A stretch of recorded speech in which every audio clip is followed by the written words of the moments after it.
찬송 342장입니다. 342장.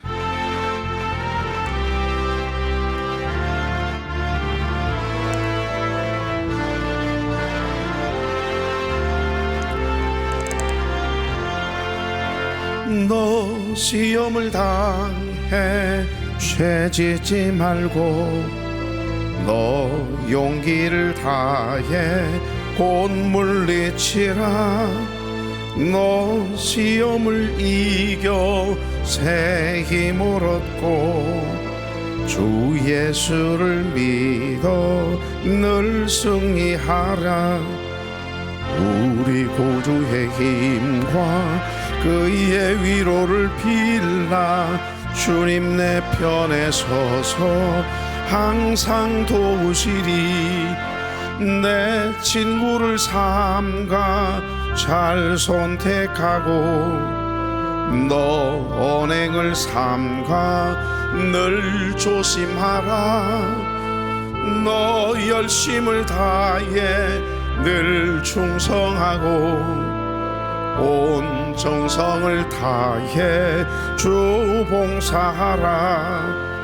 우리 구주의 힘과 그의 위로를 빌라. 주님 내 편에 서서 항상 도우시리. 잘 이기는 자는 상 받으리니 너 낙심치 말고 늘 전진하라. 내 구세주 예수 힘 주시리니 주 예수를 믿어 늘 승리하라.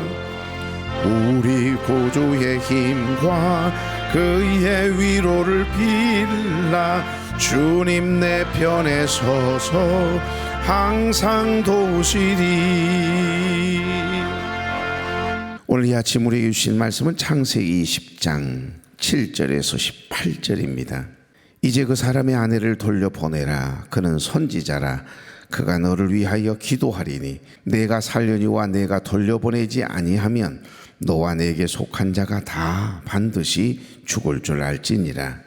아비멜렉이 그날 아침에 일찍이 일어나 모든 종들을 불러 그 모든 일을 말하여 들려주니 그들이 심히 두려워하였더라. 아비멜렉이 아브라함을 불러서 그에게 이르되 내가 어찌하여 우리에게 이렇게 하느냐? 내가 무슨 죄를 내게 범하였기에 내가 나와 내 나라가 큰 죄에 빠질 뻔하게 하였느냐? 내게 합당하지 아니한 일을 내게 행하였도다 하고 아비멜렉이 또 아브라함에게 이르되 내가 무슨 뜻으로 이렇게 하였느냐? 아브라함이 이르되 이곳에서는 하나님을 두려워함이 없으니 내 아내로 말미암아 사람들이 나를 죽일까 생각하였음이요. 또 그는 정말로 나의 이복 누이로서 내 아내가 되었음이니라. 하나님이 나를 내 아버지의 집을 떠나 두루 다니게 하실 때에 내가 아내에게 말하기를 이후로 우리의 가는 곳마다 그대는 나를 그대의 오라비라 하라. 이것이 그대가 내게 베풀 은혜라 하였었노라. 아비멜렉이 양과 소와 종들을 이끌어 아브라함에게 주고 그의 아내 사라도 그에게 아브라함에게 이르되 내 땅이 내 앞에 있으니 내가 보기에 좋은 대로 거주하라 하고 사라에게 이르되 내가 은 1000개를 내 오라비에게 주어서 그것으로 너와 함께한 여러 사람 앞에서 내 수치를 가리게 하였노니 내 일이 다 해결되었느니. 아브라함이 하나님께 기도하매 하나님이 아비멜렉과 그의 아내와 여종을 치료하사 출산하게 하셨으니 여호와께서 이왕에 아브라함의 아내 사라의 일로 아비멜렉의 집의 모든 패를 닫으셨음이더라. 아멘. 자, 오늘 인사 나누죠. 좋은 아침입니다. 네, 참 좋은 아침이네요. 이 아침 저 시간 하나님께 드리기 위해서 거룩한 발걸음을 대신 여러분, 또 가정에서 유튜브를 통해 함께 예배에 참여하고 있는 교회 여러분 주의 이름으로 축복합니다. 안타깝게도 자동 업데이트가 됐던지 지금 인터넷으로는 어렵고 안 됩니다. 마치고 제가 얼른 올려야 될 것 같습니다. 어제도 보니까 60명이 넘는 분들이 새벽을 깨워서 함께 예배를 드리고 있는데 유튜브 생방송이 지금 방송이 못 되고 있어요. 자동 업데이트가 되면 갑자기 프로그램이 바뀌어버릴 수 있거든요. 그래서 빨리 마치고 바로 올려야 될 것 같습니다. 우리가 계속해서 1절부터 7절 말씀까지를 묵상했습니다. 아브라함이 자신의 생명의 위협을 느끼는 순간 두려움 때문이었던지 모르지만 25년 전 애굽에서 저질렀던 그 실수를 똑같은 패턴으로 똑같은 죄를 짓거든요. 거짓말을 합니다. 자기가 살기 위해서 아내 사라를 누이라고 속인 겁니다. 그래서 신학자들은 이 지점을 인간의 고질적인 연약함이다, 이렇게 지적하고 있습니다. 우리에게는 순간 어떤 내게 위협이 느껴지거나 공포감이 형성되거나 죽음의 어떤 위험이 내게 탁 다다르면 순간 반응을 하거든요. 이게 자기 방어 기제심이라고 하는 겁니다. 나도 모르게 반응을 해요. 근데 내가 왜 그 말을 했지? 내가 왜 그렇게 반응을 했지? 근데 그동안 내 살아온 삶이 이렇게 심리적으로 반응을 하는 거예요. 우리의 언행, 심사, 모든 것들은 이렇게 반응을 해요. 어렸을 때부터 나도 모르게 쌓이고 쌓인 내 마음의 이 감정이 이렇게 내 자신을 지키기 위해서 반응하는 거예요. 실제로 그 사람이 그렇게 나쁘거나 거짓말을 하거나 그리고 순간 그렇게 표현할 리가 없거든요. 그걸 이해하지 못하면 우리는 항상 상대를 오해할 수 있고 상대를 나쁜 사람으로만 생각할 수 있습니다. 여러분, 특별히 기근이나 환경의 변화 앞에서 인간은 영적 승리를 경험했다 할지라도, 큰 믿음을 가지고 있다 할지라도, 지금껏 한 번도 실수한 적이 없는 분이라도 순간 나도 모르게 나를 방어하기 위해서 이렇게 아브라함처럼 25년 전에 했던 똑같은 죄의 패턴, 거짓말을 똑같이 하잖아요. 이 앞전에 성경에 이런 내용이 있었는데, 그런데 바로 임금만 바뀌었을 뿐 그랄 왕 아비멜렉에게 똑같은 행동, 똑같은 거짓말을 하잖아요. 그는 그랄 땅으로 이주해서 그랄 왕 아비멜렉의 혹여 죽임을 당할까 봐 그랬던지 아내 사례를 누이라고 한 것, 참으로 부끄럽고 믿음의 조상이 될 이 아브라함에게 있어서, 인생에 있어서 아마 가장 아픔이고 치부고 보이지 않는 그 흠이라고 할까요? 전혀 어울리지 않는 불신앙적인 연약함을 드러내 보이고 있습니다. 그런데 더 놀라운 것은 아브라함의 실수보다도 더 중요한 것, 사실 이 말씀을 우리가 집중해서 보아야 할 것은, 우리가 하나님의 언약 백성인 우리가 선택받아 하나님의 자녀가 되고 구원받아 영원한 생명을 보장받은 저와 여러분의 실수보다도 더 중요한 의미가 이 본문 안에 들어있다는 거죠. 그게 뭘까요? 아브라함의 실수와 하나님의 긍휼. 이 두 단어, 실수와 긍휼이라고 하는 것이 계속 대립되면서 설명되고 있는 말씀의 내용이 20장의 흐름이거든요. 그러니까 하나님의 백성답지 않는 행동으로 인해서 하나님을 또다시 실망시킨 이 언약 백성 아브라함을 하나님은 나 몰라라 하지 아니하시고 급히 개입하시는 거 보십시오. 어떻게 개입하십니까? 아비멜렉 꿈에 나타나셔요. 그래서 이놈 하면서, 지금 죄를 짓고 실수한 사람은, 속인 사람은 아브라함인데 아브라함에게는 한마디도 책망하지 않으시고, 이상해요. 오히려 아브라함의 아내를 자기 아내로 후궁으로 삼으려고 하는 아비멜렉의 꿈속의 현몽해가 나타나서요, 이놈 하면서 엄중하게 경고하시는 무서운 내용이 이 본문에 있지요. 그가 죄를 짓지 못하도록 막아주십니다. 그리고 아브라함의 아내 사라가 다른 남자를 가까이 하지 못하도록 다른 사람의 아내가 되는 일을 막으시고 울타리가 되어주시고 보호해 주시는 하나님의 손길, 하나님의 개입이 여기 안에 들어있는 거죠. 오늘 여기 본문의 모든 구절들이 다 중요하겠지만 오늘 특별히 이 아침에는 7절 말씀을 중심으로 함께 묵상하고자 합니다. 이 7절 속에는 세 가지의 중요한 신학적인 진리가 담겨 있기 때문입니다. 자, 7절 다 같이. 이제 그 사람의 아내를 돌려보내라. 그는 선지자라. 그가 너를 위하여 기도하리니 내가 살려니와 내가 돌려보내지 아니하면 너와 내게 속한 자가 다 반드시 죽을 줄 알지. 아멘. 이 7절 안에 세 가지 중요한 신학적인 진리가 있습니다. 첫째는 그는 선지자라입니다. 그는 선지자라. 하나님께서 아브라함에게 주시는 직분이에요. 선지자라고 하는 직분을 주세요. 예수 믿고 구원받아 하나님의 자녀가 된 저와 여러분에게는요, 선지자, 만인 제사장설이라 그러잖아요. 지금은 여러분 구약시대와는 다릅니다. 구약시대 제사법을 통해서 하나님의 성전에는 성소와 지성소가 있었습니다. 성소와 지성소를 가르는 휘장막이 있었고, 지성소는 1년에 딱 한 번 대속죄일에만 대제사장만 들어갈 수 있는 곳입니다. 아무리 신실한 제사장이라고 해도 대제사장이 아닌데 만약에 지성소 안에 들어갔다면 그 자리에서 즉사했으면 즉사. 청소해 주겠다고 좋은 마음을 가지고 거룩한 일이라고 빗자루를 가지고 만약에 지성소에 몰래 들어갔다, 대제사장을 돕기 위해서 그 자리에서 죽었습니다. 그래서 지성소는 오로지 하나님이 기름 부어 세우신 대제사장만이 들어갈 수 있는 곳입니다. 그런데 예수님께서 십자가 위에 피 흘려 죽으실 때 다 이루었다, 아버지 내 영혼을 아버지의 손에 맡깁니다. 여러분, 숨이 다 이루었다, 이 말은 값을 치루었다는 이야기지 않습니까? 여러 가지 어떤 사료들의 마지막 도장이 딱 찍혀 있는데 보면 마지막 빚값을, 부채를, 빚을 다 갚았을 때 도장을 탁 찍었는데 그 도장이 테텔레스타입니다. 다 이루었다, 다 지불했다, 당신 외상값 다 갚았다. 이 영수증에 찍은 도장이 바로 테텔레스타이거든요. 그런데 그 순간에 어떤 일이 벌어지죠? 해가 빛을 질, 무덤이 열리고 바위가 터지고, 그리고 중요한 사건 하나가 바로 지성소에, 성소와 지성소를 가르고 있었던 휘장이 위에서부터 아래로 찢어져 버리거든요. 이 말씀은 예수 그리스도라고 하는 이름으로 누구든지 지성소에 들어갈 담력을 허락해 주신 하나님의 은혜인 줄로 믿습니다. 그래서 우리 모두는 다 예수의 이름으로 하나님을 직접 부를 수 있고 하나님 앞에 기도할 수 있는, 다른 형제나 이웃이나 영혼들을 위해 중보 기도할 수 있는 선지자, 즉 신분을, 직분을 우리에게 다 주셨어요. 저와 여러분에게는 다 이렇게 나비라고 하는 선지자의 직분을 주셨어요. 곧 히브리어 나비라고 하는 이 단어 선지자는 부름받은 자, 대언자, 그런 뜻이 있거든요. 그러니까 하나님으로부터 말씀을 받아서 사람들에게 전달하고 또한 사람들을 위해서 하나님께 기도하는 중보적 역할을 수행하는 사람을 선지자라 불렀거든요. 지금의 목회자들은 그 역할을 감당하는 겁니다. 하나님께서 부르셔서 응답하는 거, 하나님의 부르심을 소명이라 그러죠. 그 부르심에 응답하는 걸 사명이라고 합니다. 그래서 사명자라고 하는 거예요. 목회자만 사명자가 아니고 여러분에게도 하나님의 부르심이 있어요. 하나님의 콜, 부르심. 그 부르심에 응답하는 것, 그것을 소명을 가진 하나님의 사람들, 사명자라고 이야기하는 겁니다. 우리 모두는 다 하나님의 부르심이 있습니다. 그 부르심이 없는 사람은 단 한 사람도 없습니다. 하나님의 부르심이 없는 사람이 예수 믿을 일은 없거든요.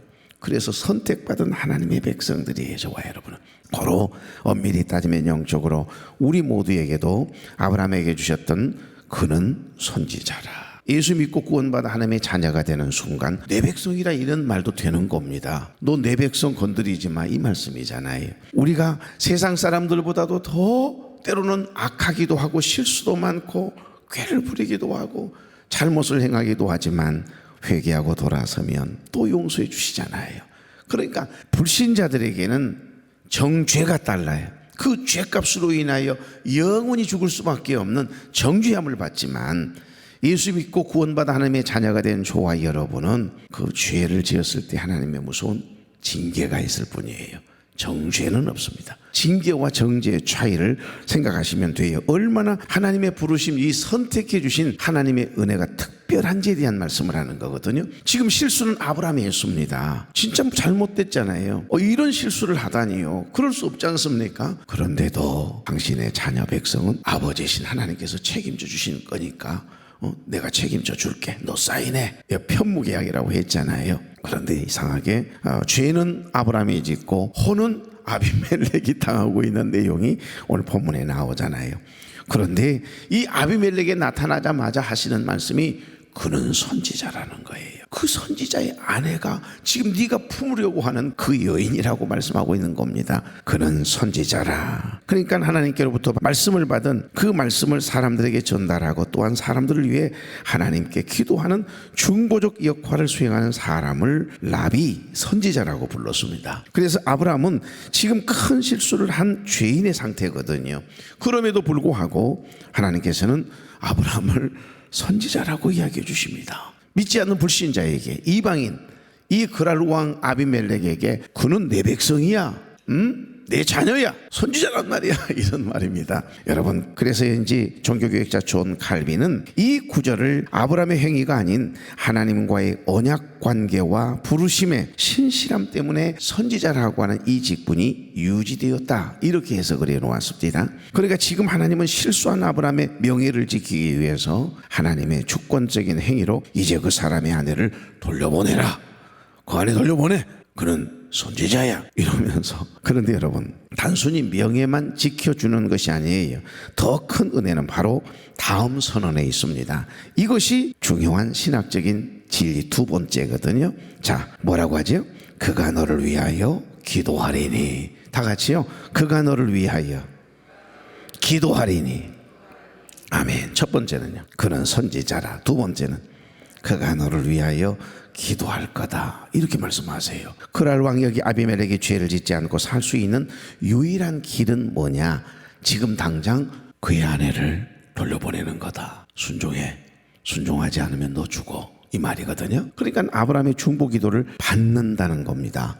너 저 사람이 기도해 주어야 너에게 내린 징계가 재앙이 멈춰, 이 말이거든요. 너 저 사람 복동인 줄 몰라? 너 저 사람의 말 들어야 돼. 저 사람이 너를 위해 중보기도 해주어야 너 살아, 이런 이야기입니다. 우리가 그런 존재예요. 사랑하는 교회 여러분, 당당하십시오. 당당하십시오. 깡여사에 나오는 거 안 보셨어요? 그 인형이 당당하라고, 당당하라고. 기억나시죠?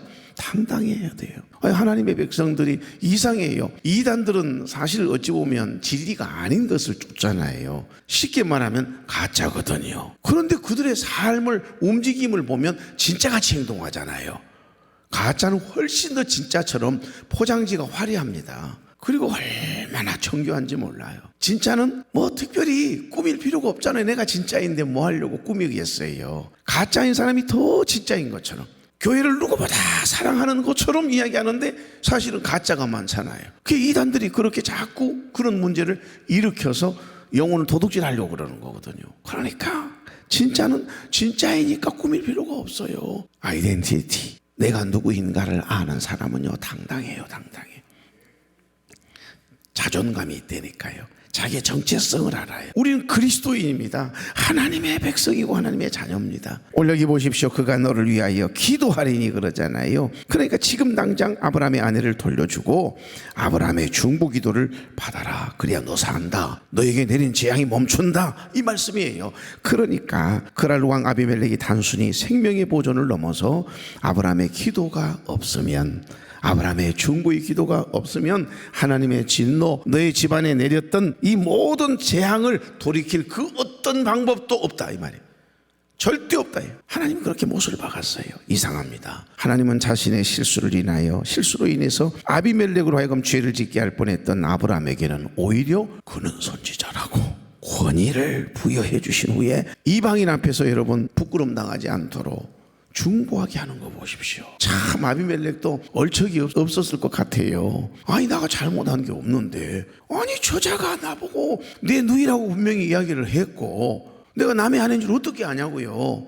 내가 그렇다고 지금 죄를 지었냐고요, 하나님. 이런 이야기 아닙니까? 그런데 이렇게 하신 분명한 목적이 있었습니다. 아브라함이 자신의 잘못을 깨닫고 선지자로서의 본분을 다시 회복하도록 사실 인도하신 거예요. 그리고 우리에게 주신 사명을 다시 신실하게 감당해내는 나비, 선지자가 되기를 원하세요. 그 회복시켜 주시기 위한 하나님의 계획이 있다, 이 말입니다. 그러니까 아브라함의 중보자의 역할은 장차 오실 참된 중보자이신 예수 그리스도를 예표하고 있는 겁니다. 여러분, 오직 예수님만이 죄인된 우리와 거룩하신 하나님의 사이를 다시 연결시킬 수 있는 유일한 피스메이커맨, 중보자이심을 보여주고 있는 겁니다. 지금 아브라함의 모습 속에 예수님의 모습이, 예수님의 역할이 보여요. 어떻게 예수님과 비교할 수 있겠어요? 의인이시고 죄인인 우리 인간과 다르지요. 그러나 역할을 이야기합니다, 지금. 그러니까 디모데 전서 2장 5절에 하나님은 한 분이시요 또 하나님과 사람 사이에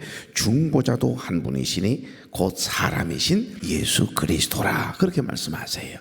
중보자 되신 예수 그리스도의 모습이 지금 나비 선지자의 직분을 부여해서 그 일을 감당하도록 하나님과 인간 사이에 그 깨어진 관계를 연결시키기 위한 중보자로, 중보의 기도자로 누구를 선택하셨다 이 말이죠? 믿음의 조상 아브라함을 선택하셨다 이 말입니다. 이 시대에는 저와 여러분을 선택하셨어요. 그래서 믿지 않는 여러분의 자녀와 혈육과 이웃, 수많은 잃어버린 영혼들과 하나님과 연결시키는 나비 선지자의 역할을 감당해내기를 원하시는 줄로 믿습니다. 누구든지 예수 그리스도를 믿으면 구원을 얻습니다. 그리고 동시에 예수의 이름으로 우리도 다른 사람을 위해 이렇게 중보하면 기도할 수 있는 만인 제사장, 중보기도의 권한을 저와 여러분에게도 주셨음을 이야기하지요. 그래서 그가 너를 위하여 기도하리니 라고 하는 이런 의미가 있는 거예요.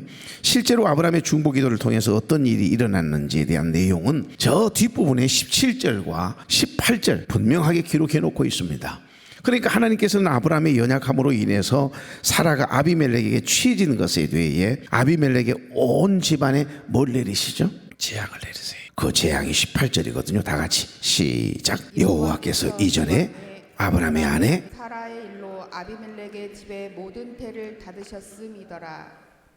18절 말씀에 지금 남의 아내를 품으려고 하는 마음만 가졌는데도 모르고 그런 거잖아요. 우리가 여러분 알고 죄인 줄 알면서 죄를 짓는 일도 있지만 사실 알고 보면 죄인 줄 모르고 지은 죄들도 많거든요. 죄인 줄 모르고 지은 죄도 죄라는 겁니다. 그러니까 여기 여호와께서 이전에 아브라함의 아내 사레의 일로 아비멜렉의 집에 모든 태를 닫으셨습니다. 이 말은 아비멜렉의 아내와 여종들의 모든 태를 확 닫아버리셨어요. 남의 아내를 품으려고 하는 그 마음 자체도 그걸 죄로 여기신 거예요. 무섭게 재앙을 내리십니다. 이것은 언약의 여인 사라를 건드린 것에 대한 하나님의 무서운 경고이기도 하고 심판이지요. 여러분, 언약의 계보를 이어가야 할 이삭을, 하나님이 이삭을 낳게 하시는 계획이 원래 있었잖아요. 100세 때, 아브라함 100세 때. 그리고 그 이삭을 통해서 하나님은 다윗을 낳게 하시고 다윗의 자손 중에 예수 그리스도를 낳게 해서 이 세상의 인류의 모든 죄의 문제를 해결하실 독생자 예수 그리스도를 인간의 몸을 입혀 인카네이션, 말씀이 육신이 되어 성육신하게 된 사건을 이미 계획하고 계셨어요. 언제부터 가지고 계셨을까요? 태초전부터지요. 이미 모든 인류의 역사의 과거, 현재, 미래를 다 알고 계세요. 인간의 연약함, 인간의 실수, 그리고 저 미래에 또 흔들려서 또 나를 실망시킬 그 인간들의 모습까지도 하나님은 다 알고 계세요. 그런데도 이상의 만물의 영장인 당신의 신, 이 호흡을 불붙여 넣어주셔가지고 영혼을 가진 존재가 되게 하시고 사람이 죽는 순간 너희는 흙이니 흙으로 돌아갈지니라. 그 신은, 영혼은 아버지께로, 그 주신 하나님께로 돌아가리라고 말씀하시잖아요.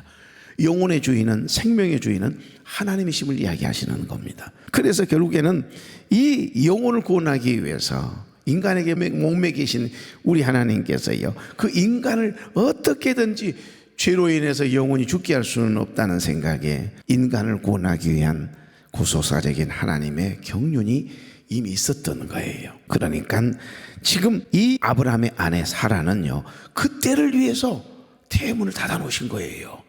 그리고 때가 찾아 하나님의 계획하신 대로 아브라함의 아내 사라를 통해서 이삭이라고 하는 생명을 얻게 하심으로 인류를 구원하실 하나님의 계획이 진행되게 하려고 했는데 세상에 느닷없이 갑작스럽게 아브라함의 실수로 인해 그 이삭이 남의 아내가 될 뻔했지 않습니까? 그러니 이삭을 낳지 못하게 위협하는 이 행위를 당신을 대적하는 행위로 간주한 거예요. 그래서 하나님의 계획, 하나님의 구속사적인 경륜을 방해하는 대적자로 아비멜렉을 생각하는 거예요. 그래서 그 집안에 재앙을 내린 겁니다. 대문을 닫아버렸어요.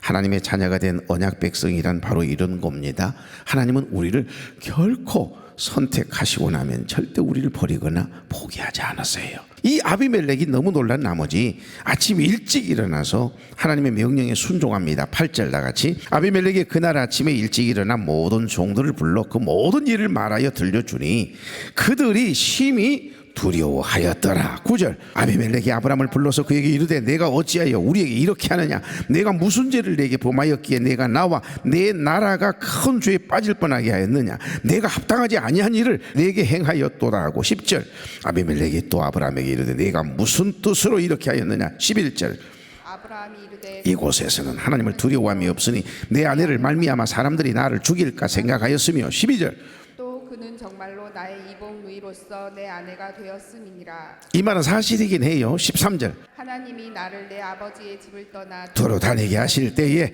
내가 아내에게 말하기를 이후로 우리의 가는 곳마다 그대는 나를 그대 오라비라 하라. 이것이 그대가 내게 베풀 은혜라 하였었노라. 아멘이긴 한데 저는 궁금하더라고요. 내가 그동안 성경을 읽고 수많은 설교를 했지만은 아브라함이 마지막 13절에 한 내용은 없었던 것으로 생각이 드는데 언제 하나님이 이런 말씀을 했다고 아브라함은 지금 아비멜렉에 항변하고 있을까 확인하고 싶잖아요. 그래서 확인해 봤더니 하나님께서 아브라함에게 직접 나타나 가는 곳마다 어디를 가든지 아내를 누이라고 해라. 그러면 너의 생명이 보존되리라. 이런 이야기가 있습니다. 없습니다. 한 번도 하나님은 이런 적이 없으세요. 이런 약속이나 명령을 하신 적이 없어요. 또 거짓말하고 있잖아요. 이것은 아브라함 자신이 세운 계획이고 아브라함이 늘 죽음의 위기 앞에 놓이면 자네는 내 누이라고 하소이 그 이야기를 했던 것 같아요. 이것은 아내에게 요구한 것이지 하나님이 명령하시거나 하나님의 약속이 아니라는 겁니다. 합리화시키고 있습니다. 아브라함은 자신의 생명을 보존하기 위해 불신앙적인 생존 전략을 세워놓고 이를 아내에게 늘 도움을 요구하는 거예요. 그러니까 그 생각에 늘 사로잡혀 있다 보니 믿노라 하면서도 늘 인간적인 생각과 인간적인 생존 전략이 늘 작동을 하는 거예요. 우리 안에 이게 불신앙적인 요소입니다. 그러니까 이 구절은 인간의 연약함이 얼마나 깊고 고질적인가를 우리 안에도 이런 불신앙적인 생각들이 나도 모르게 그런 말들이 내게 많은가를 깨닫게 합니다. 결국 우리의 구원과 보호가 우리의 계획적인 술수, 생존 전략에 있는 것이 아니라 우리에게 닿게 하시는 것은 하나님의 절대적인 은혜, 절대적인 주권에 달려 있음을 역설적으로 강조하고 있는 말씀이라는 것으로 이해하면 은혜가 될 것 같습니다. 하여튼 너무 놀란 이 아비멜렉이 아브라함의 아내 사라를 돌려보내면서 수치도 가리게 해주고 재물까지 챙겨준 후에 원하면 좋은 땅에 거주하라고까지 여러분 배려하는 거 보십시오. 아비멜렉이 상당히 신사적이에요. 사람이 상당히 됨됨이가 굉장한 사람이요. 우리 오늘부터 아비멜렉을 사랑합시다. 아비멜렉처럼 좋은 마음을 가져야겠어요. 14절 15절 아비멜렉이 양과 소와 종들을 이끌어 아브라함에게 주고 그의 아내 사라도 그에게 돌려보내고 15절 아브라함에게 이르되 내 땅이 내 앞에 있으니 내가 보기에 좋은 데로 거주하라 하고 16절 사라에게 이르되 내가 은 1000개를 내 오라비에게 주어서 그것으로 너와 함께한 여러 사람 앞에서 내 수치를 가리게 하였노니 내 일이 다 해결되었느니라. 아멘이네 아멘. 오마 이방인의 이 처신 행동에 우리가 감동이 다 되버리고만요. 그때 아브라함이 하나님께서 그에게 주신 특권을 가지고 부끄럽지만 아비멜렉의 가문을 위해 집안을 위해 여러분 기도하는 모습이 17절입니다. 시작. 아브라함이 하나님께 기도하매 하나님이 아비멜렉과 그의 아내와 여종을 치료하사 출산하게 하셨으니 아멘. 하나님께서는 그런 아브라함의 기도도 들으시고 아비멜렉과 그의 아내와 여종들을 치료해 주신 줄로 믿습니다. 놀라운 것은 닫혔던 태문이 쫙쫙쫙 열려요. 다시 출산할 수 있는 능력을 회복합니다. 그리고 7절에 경고하셨던 죽음의 심판으로부터 재앙으로부터 여러분 벗어나요. 생명을 건져요. 회복의 은혜를 경험합니다. 여러분 누구를 통해서죠? 허물 많고 실수하기 잘하는 죄와 허물뿐인 우리를 통해서입니다. 저와 여러분을 선택해 주신 하나님이 우리에게 주신 직분이 사명이 이렇게 중요하고 귀하다 이 말입니다. 저와 여러분을 그렇게 대하고 계십니다. 그런데 여러분 아직 교회를 다니고 있지 않는 여러분의 자녀를 위해 영혼을 위해 눈물 뿌려 기도하는 것조차 하지 않겠다고요? 이건 죄입니다. 직무유기입니다. 우리에게 주신 선지자의 이 귀한 직분을요 내동댕이 치는 거예요. 먹고 사는 문제 때문에 사업을 위해서는 내 신상에 대한 힘들고 어려운 문제에 대해서는 눈물 뿌려 금식하며 기도하면서 내 주위에 나로 인하여서 구원받아야 할 영혼들을 위해 얼마나 눈물 뿌려 기도합니까? 여러분의 자녀 신앙생활 하든 말든 아무런 상관을 하지 않고 언제까지 그러실 참입니까? 오늘부터라도 작정하시고 기도하시고 주의를 생명처럼 내 품 안에 있을 때 지킬 수 있도록 그 사명을 감당해내는 내라고 하는 하나님의 음성이 오늘 이 말씀 속에 있는 거예요. 아브라함의 직분이 곧 우리에게 주신 사명이고 직분입니다. 그의 생명과 복은 결국 하나님의 언약 백성인 아브라함의 중보 기도라고 하는 통로를 통해서 이루어지고 있다라고 하는 사실을 오늘 설명하고 있는 거예요. 이것이 바로 세 번째 중요한 신학적인 진리인 세 번째, 내가 살리라 반드시 죽을 줄 알지니라. 곧 생사화복의 주권은 오직 하나님께 있음을 선언하는 내용이에요. 그게 7절입니다. 7절 다시 한번 봉독하고 마치죠. 이제 그 사람의 아내를 돌려보내라. 그는 선지자라. 그가 너를 위하여 기도하리니 내가 살려니와 내가 돌려보내지 아니하면, 불순종하면, 내 말을 듣지 아니하고 불순종하면 어떻게 한다고요? 너와 내게 속한 모든 자가 다 반드시 죽을 줄 알지니라. 성경을 읽어 내려가다 보면 아담에게도 그랬어요. 이 선악과 따먹으면 정령 죽으리라 그랬거든요. 그런데 따먹잖아요. 불순종하면 죽는 거예요. 우리의 생사화복, 죽고 사는 문제는, 우리의 구원은 오직 영원한 중보자 되신 예수 그리스도에게 있음을 예표하고 있는 복음이 담겨있는 말씀이 오늘 본문의 말씀인 게 이제 눈에 보이시죠? 말씀을 냈습니다. 이 짧은 이야기 속에서 우리는 우리의 연약함과 거짓말에도 불구하고 언약을 신실하게 지키시며 우리를 여전히 사랑하시고 사용하시는 하나님의 절대적인 주권, 은혜를 발견하게 됩니다. 그래서 깨닫습니다.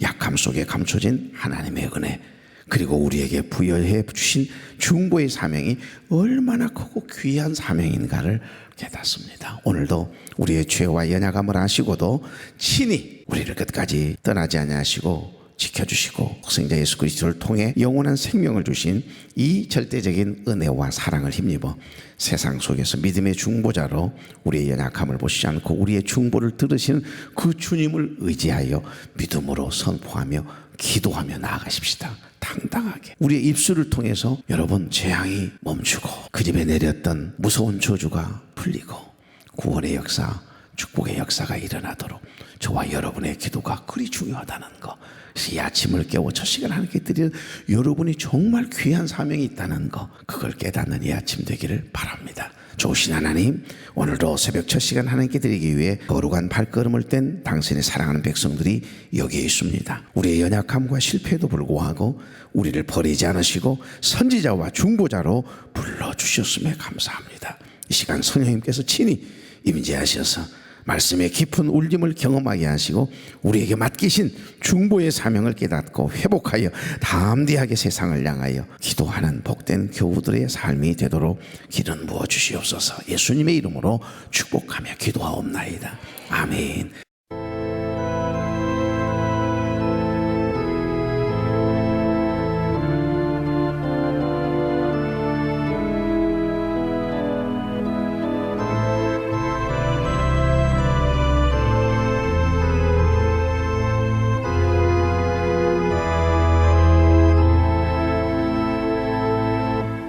내 마음속에 가득한 교만을 깨뜨려 주소서. 강물과 같은 정의가 이곳에 흐를 수 있도록 나만을 위한 생에서 새처럼 나르게 하소서. 괴로움 없는 주님의 나라가 임할 수 있도록